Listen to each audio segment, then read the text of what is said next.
Okay, I'm here with Matt Dhillahunty. Matt, welcome to Canada. Thanks.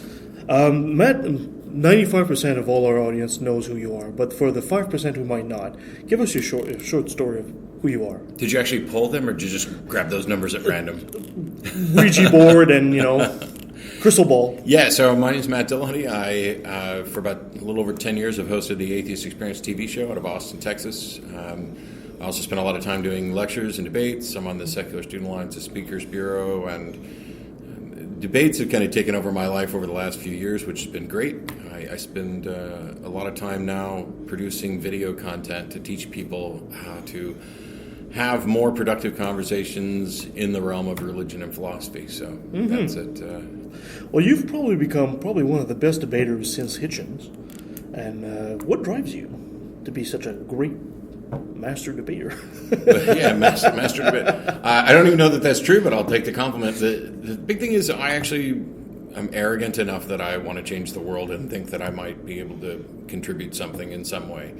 I was a fundamentalist Christian for more than 25 years. I was going to be a preacher, and when I found my way out, it wasn't that I had some epiphany and felt an urge to share with everybody. It was more of a recognition of now I'm actually a humanist. I care about what kind of world I live in and what kind of world I leave behind, and I want to have the conversations with people. And so it's not so much that I've got a foregone conclusion that they're all wrong. So far, they have been unconvincing. But when I want to have the conversations about why do you believe this? I know kind of why I believed, but my reason may be very different from somebody else's. If it turns out the whole God thing was true and that a believer had really good reasons for it, I'd want to know that. It would be worth knowing. And if it's not, and if it turns out that like me, they also had bad reasons, I'd like to explain why I don't believe, maybe encourage them to evaluate why they believe and reconsider. And so far, between the TV show and the debates, it's worked really well. I've got thousands of emails from people who have either left religion or now identify as atheist or now identify as skeptic, or pick a label. And it's not, it's not just me doing it. There's a whole bunch of people involved with our show. There's a bunch of other YouTube activists. There are a lot of people doing debates, and I do it because it works. I had a 13-year-old girl come up to me after one debate, and her parents had exposed her to as much religious ideas as she wanted, and she said, after this debate, I identify as an atheist. And even if that was the only affirmation I'd ever gotten, it would have been worth it to do all those debates just to kind of help one person. But it's not the only.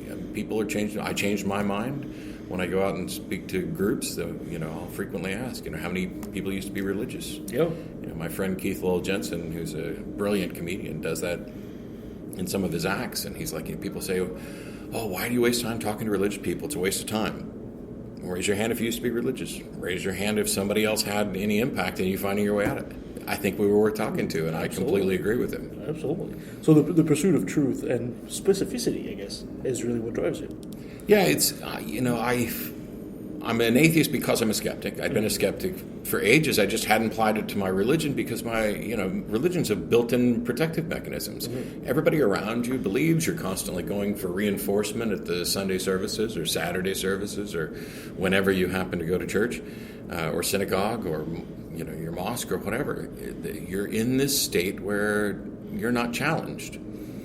And recognizing that there were a number of things that I no longer believed because I had evaluated with skepticism, with critical thinking and examination of the evidence. When I finally turned that kind of critical examination to my own religious beliefs with the goal of proving them right, with the goal of being able to convince an atheist. Mm-hmm. My roommate at the time was an atheist, and I said, I don't want to get to heaven and have God say, okay, yeah, you know what, you went your own way for a few years, and then you became a preacher, and you did pretty good, but here's this guy who you lived with for a decade, who you love like a brother, and he's in hell because you didn't share. So how do I convince an atheist? And the process of trying to figure out a way to convince him actually exposed all the flaws in my thinking. The God I believed in was real, was obvious. The people who call into the show now and say things like, oh, look at the trees. How can you look around at the world? I used to think like that. And it's because I have some credibility in the sense that I was involved as a sincere believer was studying to be a preacher, had some of the same views. I mean, there's no homogeneous Christianity. There's probably as many different versions of Christianity or any other religion as there are adherents. Oh, yeah, for sure. I mean, the First Baptist Church of whatever city you're in can tell you why the Second Baptist Church is wrong. Mm-hmm. And then if you just stick with the First Baptist Church and you start going pew by pew, they can tell you why the people in the other pews are wrong. Yeah. That's the big secret, too, is that atheists haven't had to do any actual work. All the work was mostly done for it. Now, there are atheists who've done a lot of work. But if you want to know what's wrong with Christianity, you ask a Jew. You want to know what's wrong with Judaism, you ask a Muslim, etc. Yeah. It keeps going. They've done all the homework for us, exposing most of the flaws, except for the foundational flaws. We're going to use the Kalam cosmological argument. Mm-hmm. Why would you use that as a defense of Christianity? When it can also be used as a defense of Islam or any other thing?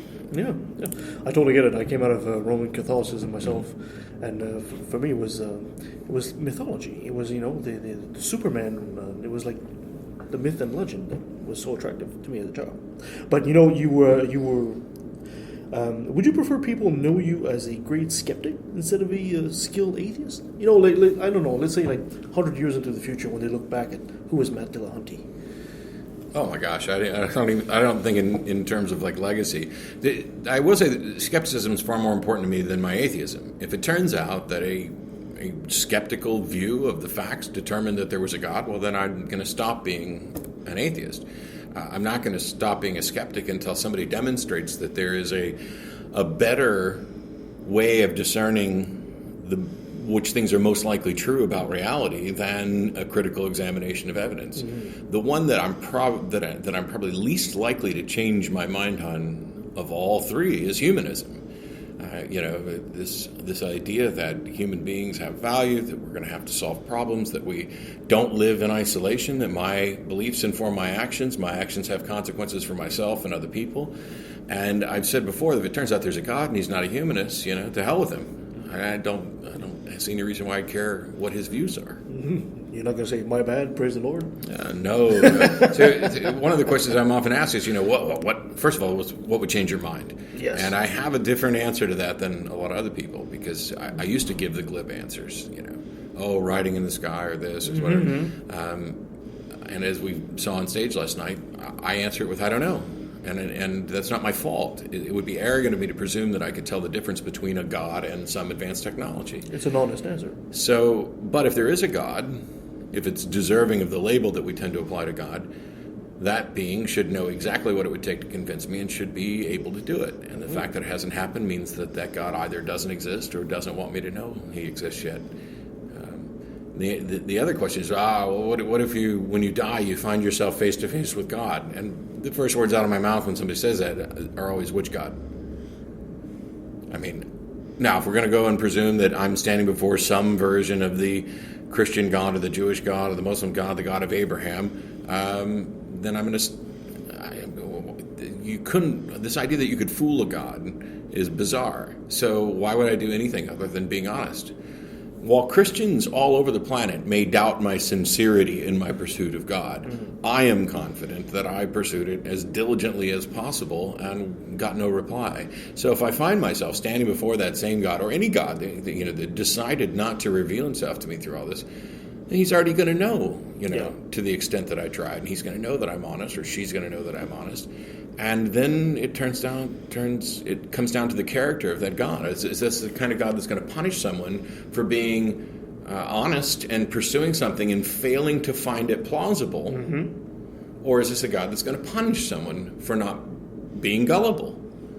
And I have no other option but to look at it that way, as the choice between, because if the God I believed in when I was a Christian was real, obvious, boom, of course this is true. Anybody can see this, anybody can demonstrate it.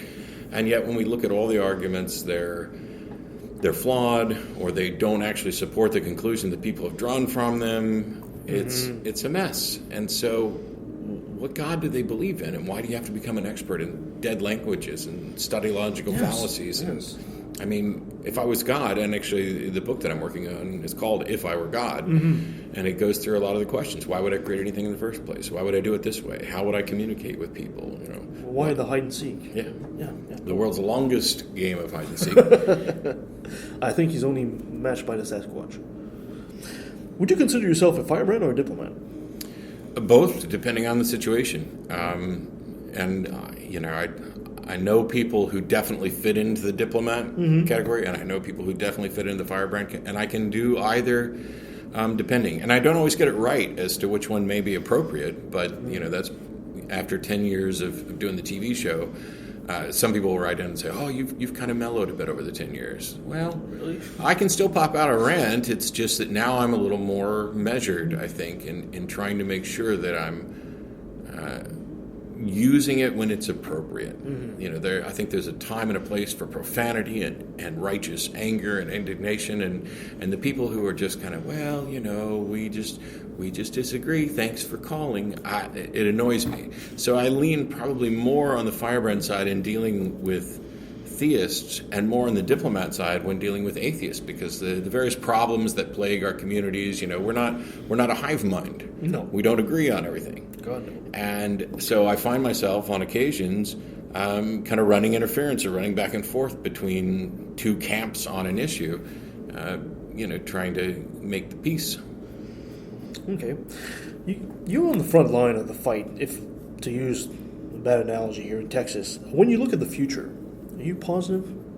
Oh, I'm incredibly optimistic about the future. I think all of the evidence points that we're either clearly winning or at least no longer continuing to lose. A lot of what we're seeing is, so when I travel the world and people talk about what they see about the United States from the news, their perception is not at all like mine, because the news is going to sensationalize things. It's a bit of a problem, but I think I would recommend everybody read Steven Pinker's book, Better Angels of Our Nature, to show that the world is in fact a better place and by all measures improving, or nearly all measures improving. This fascination with the good old days is a mistake. But when I look at this, the people who are unaffiliated with religions on the rise. Christianity generally on the decline. In some areas it's on the rise. In some areas Mormonism is on the rise. In some areas Islam is on the rise. But I think I'm incredibly optimistic that reason and evidence will eventually win out. That the history of religions is that they have faded away into not necessarily non-existence, but obscurity. That the religions of today, unless they provide incredible evidence that they haven't so far, or if they include ideas that are so vague as to be unfalsifiable and still provide a warm fuzzy to the believers, they will all go the way of the Greek gods and the Roman gods. I don't know when it's going to happen, and I don't think religion will go away entirely, because from my point of view, this is about mistakes in thinking. We are frustrated with not knowing. We are frustrated with the possibility of our death and coming to grips with that. And this is us, so far as I can tell, trying to come up with answers and explanations that feel like we've answered things, because, I don't know what the answer is. I was at a Church of Christ in San Antonio, and when they'd ask me questions, and I'd say, I don't know. And they got so pissed. They were like, we asked Matt here, and, he's the atheist, and we keep asking him what, this question, that question. He just keeps saying, I don't know. Well, ask me something I do know. Yeah. By the way, I don't think you know either. And you haven't demonstrated that you know. And the main preacher came up to me and he's like, are you comfortable going to your grave, not knowing these? No, I'm not. That's why we go out and try to find the answers. I'm just less comfortable with accepting whatever answer somebody gives me with no supporting evidence. Matt, both our countries are very similar, but also very different in some aspects. The United States have always been a huge influence on Canada. My father used to tell me as a kid, when the United States sneezes, Canada gets a cold.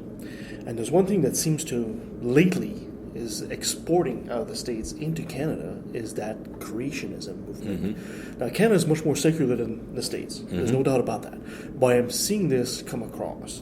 And it's one of the reasons why we do a podcast and stuff like that, especially in places where Abbotsford, for example, is known as the Bible Belt in Canada. There's more churches per capita in Abbotsford than the rest of the country. But it's nowhere near what you guys are facing down there. Yet, most atheists up here are what I call apatheists. Mm-hmm. Not much going on. But you guys down there at the ACA, you've got such dedication from your members, it seems. When most freethinkers up here seem to, So what would you tell people up here? People like me are seeing this come across. I mean, you have politicians now starting to mimic the American presidents, the prime minister saying, "God bless Canada." Usually the reporters laugh. That kind of shuts them up for a while. But they're trying to sneak that kind of stuff in. And we see that coming across. But, like I said, most atheists will be not making a fuss about it. What would you tell them? Yeah, so this has come up a lot, actually. We did the Unholy Trinity tour in Australia, which is a far more secular country than my own. And a lot of people there were kind of apathetic, and they were far more focused on skepticism and skeptic issues than, and not that religion isn't. I think religion's the biggest elephant in the room with regard to, skepticism, or what we could potentially be skeptical of with regard to harm done and everything else. And it came up in England as well. And in both cases, they're seeing a little bit of a rise of fundamentalism and creationism. In some cases, Islamic immigrants are coming in, trying to establish Sharia law and things like that. In the United States, at the end of the 19th century, you had Colonel Robert Greene Ingersoll, who was known as the Great Agnostic. He gave great speeches against the Bible and religion. He debated ministers in the newspaper. He actually spoke or headed up in some context, the Republican National Convention. That's when the Republican Party wasn't what it is today in the United States. Yeah. But we had all this going, and I think what happened, and this is a little speculative on my part, I think that there was a group of intellectual elite who said, Darwin has solved this issue of the diversity of life on the planet, and of course we've discovered that all of these modern religions are the same myths and fables respun, and aren't we so wonderful, now that we've sorted this out, the world will soon turn away from these things. And then they said, had this idea, I don't know if they said it out loud, let the little people keep their religion. It will go away eventually. We will change the world around them. And then discussions of religion became taboo. This is not polite dinner table conversation, in part because they would spawn arguments, and who wants to have that while you're eating? Yes. And what happened was, in the 1950s, there was this massive backlash to the godless communists, and all of a sudden our national motto changed from E Pluribus Unum to One Nation Under God, In God We Trust. In God We Trust was put on all of our money, and it was on some money before, but it became the national motto, which was then put on all the money. One Nation Under God was the change to the pledge. And actually, some friends of mine said their son says "One Nation Under Canada," because that was actually funnier. So I told the people in Australia that apathy is going to be a big issue, and that's why we need people out there constantly speaking. In the United States, when there was a Supreme Court ruling on Ten Commandments monuments, Justice Breyer essentially invented a grandfather clause. He said, this monument's been here for 50 years and nobody complained, so it's probably not that big a deal. We'll just let it stay. It's part of this larger secular thing, because there's a lot of other things that aren't religious on the Capitol grounds. Well, if you go down and look at it, it's not part of a larger secular thing. It's a monument out there by itself. It only becomes part of a larger secular thing when you look at the entire acreage for the Capitol and all the other things that are on other sides of the building. But this grandfather clause basically told people, nobody complained. And that sets a dangerous precedent. And what it did was it told us all, what you need to do is complain. You need to complain as soon as it happens and often, so that nobody can ever say, we'll go back to this case and it's been sitting there. And it's dangerous to presume that you've won and you don't have to do any more work. You might wake up and find that the country you thought you were living in has changed dramatically into something you don't recognize. Yes. And it's death by 1,000 paper cuts. We'll allow this. And I'm not saying that there's no room for flexibility or compromise, by all means. And I am a huge fan of freedom of speech and freedom of religion. I think it's absurd to try to dictate what people can believe or should believe. It's what you start by, with a matter of legislation, you work on what they can do on behalf of those actions. But it's up to the public to talk about, the epistemic foundations of religions, to say, hey, I don't believe this, and here's why. Do you have good reason? Do you need better education about critical thinking? But as soon as you get, it's not that big a deal, it's going to go away, it doesn't take long before those things start adding up. And it may be the case that the United States is changing, and there are people fleeing and infecting other countries with these ideas. Although, we've got Ken Ham and Ray Comfort, who I pointed out while we were down in Australia and New Zealand that we owed them a debt of gratitude for sending their religious friends up there for that. Well, thank you, Matt. I appreciate your time. And that's it. That's it. Awesome. Well, be sure you. Nice and short. No need to edit out the interruptions. Then. No, of course not. Warts and all. Everything live. Well, thanks for having me. I've been having a great time in Canada. It's been 3 years since I was up here for Kamloops at INR2. And this one's been easily as good, and actually the speaker list is actually kind of intimidating because you've got, Dawkins and Krauss and Peter Boghossian, Krista Carlo, Miriam Lamasi, Vicky Garrison. Right? Yeah, I don't know what they're going to do next year, but we'll see. Awesome. Thank you, Matt.